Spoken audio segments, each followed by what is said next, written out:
A few weeks ago, I got an email from Stripe. It was from their outreach team that asked me to update one of my articles because Stripe has shipped a new Connect API and I hadn't mentioned it in the article. And I of course thought, okay, that's interesting. So I went and read all the docs. And then of course I also read the migration guide. And then I had a long conversation and a thought process of if we should actually migrate Prometora to use this new API. So in this video, I'll give you my honest version of what I found out, what Stripe Accounts API version 2 actually is, who should migrate and who shouldn't, what it costs to do it, and the one thing that people aren't talking about. So if you're running a marketplace on Stripe Connect, or if you're thinking about building one, then this video is for you. Let's do it.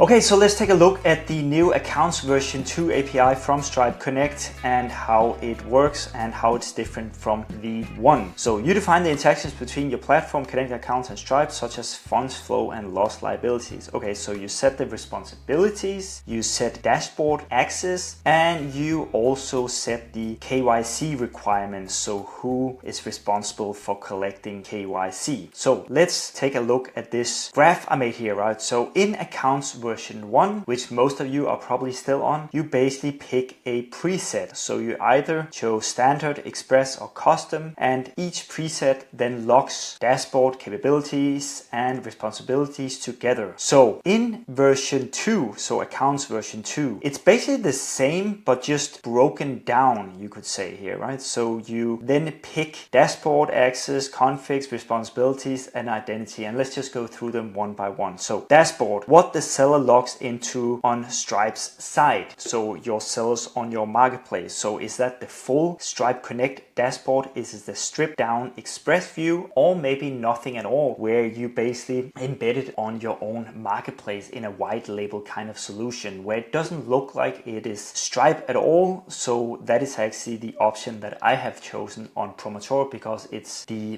best one, I would say. Configs, what the account is allowed to do. So merchants means it can accept payments, recipients means it can get paid out, customers means it can be charged. Responsibilities, so who owns the money risk? Super important. So fees collector is who takes the platform cut, and losses collector who eats a negative balance. So this is also something you then have to think about and then configure the way you want it to be. And then of course identity, so the KYC data, so it's collected once and reused instead of recollected every time you add a capability. So that is also a small difference here, right? So but overall in version 1, all of these ones, so dashboard, configs, responsibilities and identity, they were basically decided the moment you picked either standard, express or custom, whereas in version 2 you then have to basically set each one independently. Okay, and another difference is that in the old version 1 API, as you see here, you must create an account object for a connected account to accept payments and a separate custom object to associate the same business with payments they make to your platform. So as you see here, you make an accounts object and a customer object. In the new V2, that is combined into one object. So as you can see here, so in V1, two objects you map together. So the accounts object and the customer object. So you have two IDs, whereas in V2, you only have one accounts object. So one ID, no mapping table here. So that is also a new way of doing it, which makes it a little bit easier. And that also means that now that you only have one account, then the identity is stored once, which is actually very nice, right? So let's say you have collected information about some user and then you make a small change, then you don't have to recollect everything again. You just add that layer on top and collect that specific information, but all the information that you already collected is already there, so you don't have to recollect everything. So all of the things that we talked about so far regarding V2 is of course super positive, but one thing you have to be aware of is that here, if you go to the docs, I'll put it in the description below as well, then if you take a look down here, it does say that if your platform uses OAuth to authenticate with connected accounts, continue using V1 APIs. Okay, so that means that if you are using this feature, so if you allow your sellers that already have a Stripe Connect account to basically connect using OAuth, then that cannot be done done on V2. They're not writing if this is something that will come later, I don't know, but this is something that you have to be aware of. So if you are using OAuth to authenticate right now, then of course you should not switch to V2 because that is not possible at the moment, and it doesn't say anything about if it will be possible in the future. Oh, and by the way, Stripe is also writing this. Stripe discourages indefinitely maintaining both accounts API versions simultaneously. So they're basically saying either stay on V1 or go fully on V2. That is at least how I understand this. Okay, so how do you then decide if you should stay on accounts version 1 or migrate to V2? Well, I made this decision tree that we will just go through together right now. So do you use OAuth? If you're using OAuth, you'll have to stay on V1 because this feature is not supported on V2 and it might not ever be supported on V2. So you'll have to stay on V1. Let's say though that you are a brand new marketplace, no existing accounts. Well, then you might as well go straight to V2 because that is the newer API and that will be the one that Stripe is focusing on in the future. So it's a cleaner model, no migration later then. But let's say no, you are an existing marketplace and you do have some connected accounts. Then it depends a little bit on how many accounts you have connected. So let's say you have hundreds, maybe thousands. Well, there's no rush then because you might as well wait, and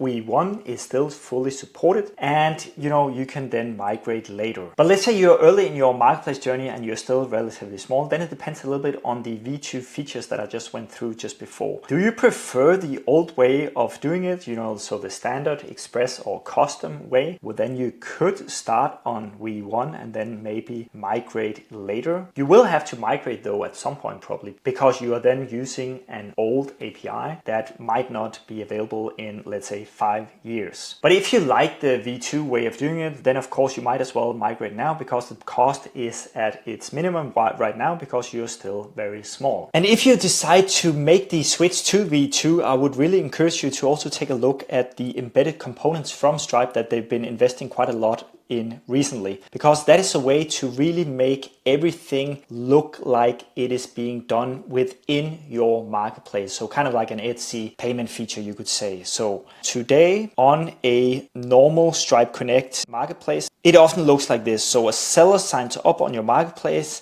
then to onboard, they are then sent to Stripe for the onboarding. So on another tab, and then all emails that then come from no reply at stripe.com, they can then also log into their connect or stripe.com account. So the typical express way of doing it. So they basically have two logins. So they have a login to your marketplace, but they also have then a login to their Stripe Express account. So that is a bit weird, right? Because that's not how it is on big marketplaces like Etsy, for instance. But if you then connect both of these two, right? So if you migrate to V2 and you also then add the embedded components, then you can make your marketplace basically have everything inside it. So it looks like a full-blown kind of Etsy style marketplace. So the onboarding for yourselves will then happen on your marketplace, which is so much more cooler than sending them to a Stripe link. So basically you click a button and then this model appears and then they add all the information there. So it looks like it is inside your marketplace. Also, there will then be inline payouts, inline balance, inline account management. So that way you only have one login. So Stripe still handles everything in the background, but it looks like it is all being handled on your marketplace. So that is a much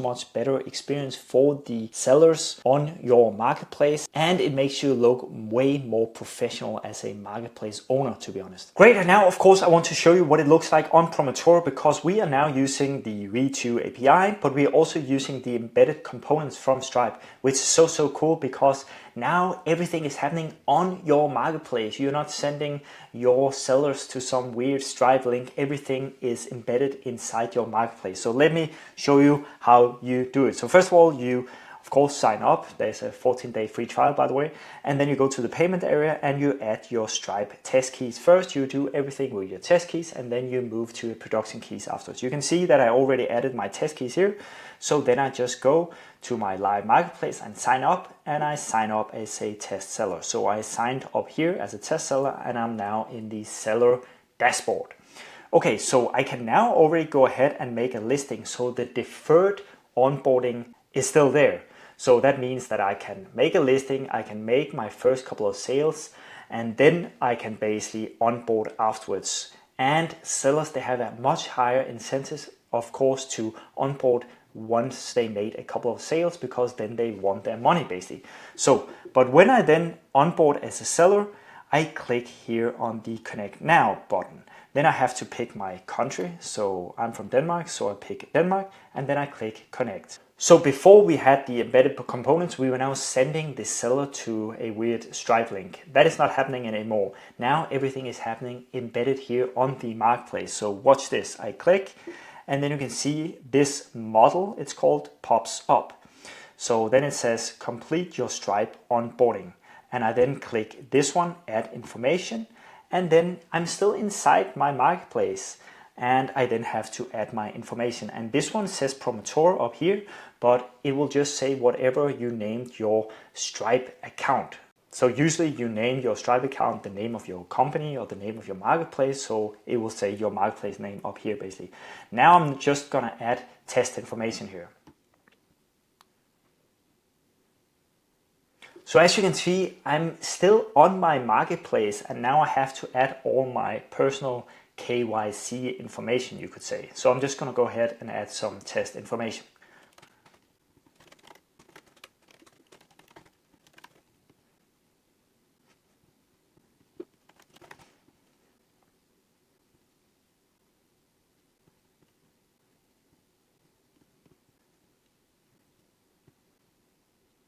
So as you can see, I just added all my information, and now I am fully onboarded. So now here on the sidebar, after I fully onboarded, you can see that it's showing this new tab, which is called Finance. I click on that one, and now I can do everything from here.